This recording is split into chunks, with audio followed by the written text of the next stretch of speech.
ನಮಸ್ಕಾರ ಸ್ನೇಹಿತರ, ಕನ್ನಡ ಜಂಕ್ಷನ್ಗೆ ಸ್ವಾಗತ.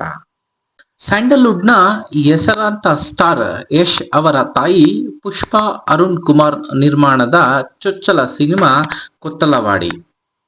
ಆಗಸ್ಟ್ ಮೊದಲ ವಾರದಲ್ಲಿ ಈ ಸಿನಿಮಾ ತೆರೆಗೆ ಬರುವ ಎಲ್ಲಾ ನಿರೀಕ್ಷೆಗಳು ಇವೆ.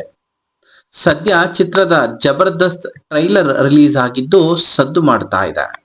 ಸಿನಿಮಾ ಬಗ್ಗೆ ಸಾಕಷ್ಟು ನಿರೀಕ್ಷೆಗಳನ್ನ ಹುಟ್ಟಾಕಿದೆ. ಕೊತ್ತಲವಾಡಿ ಸಿನಿಮಾದ ಟ್ರೈಲರ್ ಈಗ ರಿಲೀಸ್ ಆಗಿದೆ. ಅಷ್ಟೇ ಪ್ರಾಮಿಸಿಂಗ್ ಆಗಿಯೂ ಸಹ ಈ ಟ್ರೈಲರ್ ಇದೆ. ಪೃಥ್ವಿ ಅಂಬಾರ್, ಕಾವ್ಯ ಶೈವ, ರಾಜೇಶ್ ನಟರಂಗ, ಗೋಪಾಲ್ ದೇಶಪಾಂಡೆ ಮತ್ತಿತರರು ಪಾತ್ರಗಳಲ್ಲಿ ಅಬ್ಬರಿಸಿದ್ದಾರೆ. ಸಿನಿಮಾದ ಡೈಲಾಗ್ ಕೂಡ ನೆನಪಿಡೋ ರೀತಿನೇ ಇವೆ. ವಿಜುವಲ್ಸ್ ಕ್ವಾಲಿಟಿ ಅಂತೂ ತುಂಬಾನೇ ಚೆನ್ನಾಗಿದೆ. ಈ ಮೂಲಕ ಕೊತ್ತಲವಾಡಿ ಇದೀಗ ಹೆಚ್ಚು ಸಿನಿ ಪ್ರಿಯರನ್ನ ಸೆಳೆಯುತ್ತಿದೆ. ಈ ಟ್ರೈಲರ್ ಅಲ್ಲಿರೋ ಇನ್ನಷ್ಟು ವಿವರ ನೋಡೋಣ ಬನ್ನಿ. ಕೊತ್ತಲವಾಡಿ ಒಂದು ಖತರ್ನಾಕ್ ಟ್ರೈಲರ್. ಈ ರಿಲೀಸ್ ಟ್ರೈಲರ್ ಸಿನಿಮಾದ ಇಂಟ್ರೆಸ್ಟಿಂಗ್ ಪಾರ್ಟ್ ಆಗಿದೆ. ಇಡೀ ಸಿನಿಮಾದ ಒಟ್ಟು ಕಥೆಯ ತಿರುಳು ಈ ಟ್ರೈಲರ್ ನಲ್ಲಿ ನಾವು ಕಾಣಬಹುದು. ಈ ಟ್ರೈಲರ್ ನೋಡ್ತಾ ಹೋದಂತೆ ಗೋಪಾಲ್ ದೇಶಪಾಂಡೆ ನಮಗೆ ಇಷ್ಟ ಆಗುತ್ತಾರೆ. ಹಾಗಂತ ಇದು ಒಂದು ಒಳ್ಳೆ ಪಾತ್ರ ಅಂತ ಹೇಳೋಕೆ ಆಗೋದಿಲ್ಲ.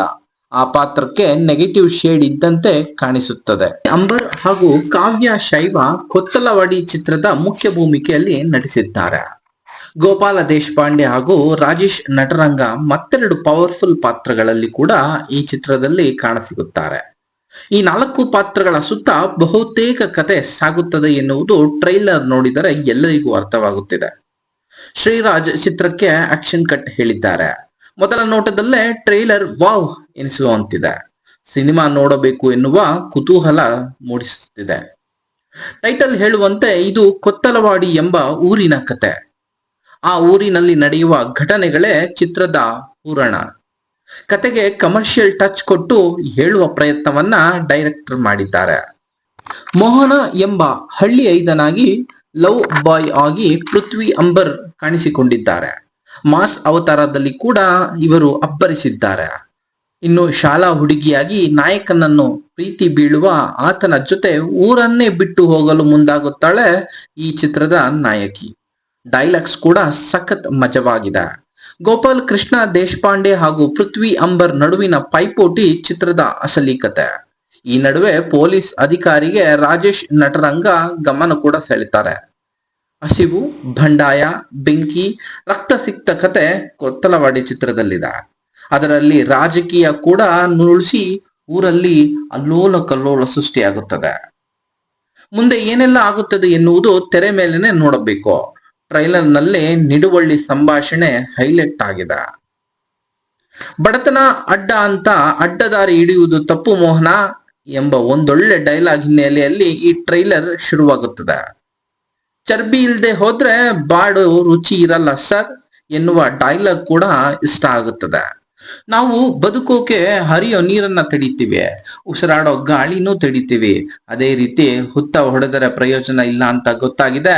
ಅದಕ್ಕೆ ಈ ಸಲ ಎಡೆ ಮೇಲೆ ಹೊಡಿತೀನಿ ಎನ್ನುವ ಡೈಲಾಗ್ಸ್ ಮಾಸ್ ಚಿತ್ರಕ್ಕೆ ಬೇಕಾದ ಗತ್ತು ಮತ್ತು ಆಕರ್ಷಣೆಯನ್ನ ತಂದುಕೊಟ್ಟಿದೆ. Trailer cut, Vikas Vasishtha BGM ತುಂಬಾನೇ ಚೆನ್ನಾಗಿದೆ. ಅದೆಲ್ಲದಕ್ಕಿಂತ ಕಾರ್ತಿಕ್ ಎಸ್ ಛಾಯಾಗ್ರಹಣ ವಿಷ್ಣುವಲಿ ಚಿತ್ರವನ್ನು ಗೆಲ್ಲಿಸುವ ಎಲ್ಲಾ ಸುಳಿವನ್ನ ಸಿಗುತ್ತಿದೆ. ಬಾಬಣ್ಣ ಆಗಿ ಗೋಪಾಲ್ ಕೃಷ್ಣ ದೇಶಪಾಂಡೆ ಚಿತ್ರ ಈ ಪಾತ್ರದ ಹೈಲೈಟ್ ಎನ್ನುವಂತೆ ಟ್ರೈಲರ್ ನಲ್ಲಿ ನಮಗೆ ಗೊತ್ತಾಗ್ತಾ ಇದೆ. ನಾಯಕನ ಪಾತ್ರವನ್ನು ಕೂಡ ಈ ಪಾತ್ರ ಮೀರಿಸುವ ಸಾಧ್ಯತೆ ಇದೆ. ಅದಕ್ಕೆ ತಕ್ಕಂತೆ ಅವರ ನಟನೆ ಹುಬ್ಬೇರಿಸುವಂತಿದೆ. ಆರಂಭದಲ್ಲಿ ಆತ್ಮೀಯರಾಗಿದ್ದ ಮೋಹನ ಹಾಗೂ ಬಾಬಣ್ಣ ಬಳಿಕ ಎದುರಾಳಿಗಳಾಗುವುದು ಯಾಕೆ? ಇಬ್ಬರ ನಡುವಿನ ವೈಷಮ್ಯಕ್ಕೆ ಕಾರಣ ಆದರೂ ಏನು ಎನ್ನುವುದು ಈ ಚಿತ್ರದ ಇಂಟ್ರೆಸ್ಟಿಂಗ್ ಪಾಯಿಂಟ್ ಎನ್ನುವಂತಿದೆ. ಒಟ್ಟಾರೆ ಟ್ರೈಲರ್ ನಲ್ಲಿ ಕೊತ್ತಲವಾಡಿ ಸಿನಿಮಾ ಗೆದ್ದಿದೆ. ಆಗಸ್ಟ್ 1ರಂದು ಸುಮಾರು 150ಕ್ಕೂ ಅಧಿಕ ಚಿತ್ರಮಂದಿರಗಳಲ್ಲಿ ಈ ಸಿನಿಮಾ ತೆರೆಗೆ ಬರಲಿದೆ. ಯಶ್ ತಾಯಿ ನಿರ್ಮಾಣದ ಮೊದಲ ಸಿನಿಮಾ ಆಗಿರುವುದರಿಂದ ನಿರೀಕ್ಷೆ ಕೊಂಚ ಹೆಚ್ಚಾಗಿಯೇ ಇದೆ. ಅಭಿಮಾನಿಗಳಂತೂ ಕೊತ್ತಲವಾಡಿ ಸಿನಿಮಾ ನೋಡಲು ತುಂಬಾ ಕಾತುರದಿಂದ ಕಾಯುತ್ತಿದ್ದಾರೆ. ಟ್ರೈಲರ್ ನಲ್ಲಿ ನಟಿ ಕಾವ್ಯ ಶೈವ ಪಾತ್ರವು ನಮಗೆ ಅದ್ಭುತವಾಗಿ ಕಾಣಸಿಗುತ್ತದೆ. ನಾಯಕ ನಟ ಪೃಥ್ವಿ ಅಂಬಾರ್ ಪಾತ್ರದ ಕದರ್ ಏನು ಅಂತ ಕೂಡ ನಾವು ತಿಳಿಯಬಹುದು. ಕಾಂತಾರ ಚಿತ್ರದ ಮಾನಸಿ ಸುಧೀರ್ ಅವರ ರೋಲ್ ಬೇರೆ ರೀತಿನೇ ಇದೆ. ಚಿತ್ರದ ಸಂಗೀತ ಮತ್ತು ವಿಜುವಲ್ ಕ್ವಾಲಿಟಿ ಸಹ ಎರಡೂ ಚೆನ್ನಾಗಿವೆ ಅಂತ ಈ ಒಂದು ಟ್ರೈಲರ್ ನಲ್ಲಿ ಫೀಲ್ ಆಗುತ್ತದೆ. ಇನ್ನ ಕೊತ್ತಲವಾಡಿ ಸಿನಿಮಾ ಕನ್ನಡ ಚಿತ್ರರಂಗದಲ್ಲಿ ಯಾವ ರೀತಿಯ ಪ್ರದರ್ಶನ ಆಗುತ್ತೆ, ಎಷ್ಟೆಲ್ಲ ಸಿನಿ ರಸಿಕರನ್ನ ರಂಜಿಸುತ್ತೆ ಎನ್ನುವುದನ್ನ ಕಾದು ನೋಡೋಣ. ವಿಡಿಯೋವನ್ನ ನೋಡಿದ್ದಕ್ಕಾಗಿ ಧನ್ಯವಾದಗಳು. ದಯವಿಟ್ಟು ಸಬ್ಸ್ಕ್ರೈಬ್, ಲೈಕ್ ಮತ್ತು ಶೇರ್ ಮಾಡಿ.